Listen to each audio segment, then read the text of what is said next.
আচ্ছা দুদু, গরুটা তো দেখলাম, এখন তেমন তো ভালো না, মোটামুটি ভাঙ্গাচোরা যাই আছে। এখন দাম কত আপনার সেটা কোন?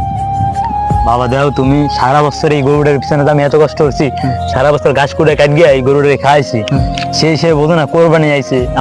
আমরা মালিকের আশা করি যে সারা বছর একটা গরু লালন পালন করি কষ্ট কইরা, একটু কোরবানি আসছে একটু ভালো দামে বেচবো, এই হলো যে আমাকে আশা। আর তুমি কও বাবা কত টাকা দেবা? এখন আপনার মাল আপনি আগে চান, তারপরে আমি বিষয়টা বুঝবো। না তুমি তো দেখছো, তুমি আমার ছেলে বয়সী, তুমি কও সমস্যা নেই। এখন টাকা কথা না করি তা কি দেবো? তুমি কও কত দিবা? তা তো বেশি নেই, কত কি দেবো? নেন আপাতত দিয়ে রাখেন, নেন। আর কি কব আর তুমি দেবা কত তাই কও। 40,000 তো হবে না ভাই। হবে না? না না বাবা হবে না 40,000। কি কোন আমি তা তুমি হবে তো। বোঝো গরুটার আমি এত কষ্ট করে লালন পালন করছি, তুমি যদি আমার এই ওইকে দেওয়া নেন আর 50,000 নেন।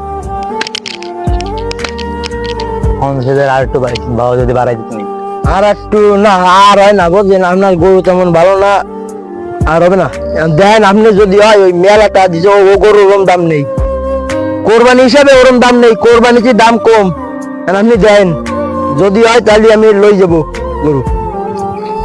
আচ্ছা ঠিক আছে তাই তুমি নাও। আচ্ছা ঠিক আছে। আরে এই এই একটা বছর গরুটাই খাইলাম কত কষ্ট হইরা, সেই গরুটাই আমারে এই যে কইরা দিল। গরুটা আমি ভাবছি নর্মালি 1 লাখ টাকা বেচবো, বেচা একটু ভালো মন্দ ঘরের দুয়ার ঠিক করবো, আর হইলো না। হ্যাঁ আমাদের মতন গরিবদের আর ঘর দুয়ার ঠিক, আজীবন লালন পালন করলাম কত কষ্টের গিয়ে গরুটারে, আর হয় না। এই দামে কি গরু হয়?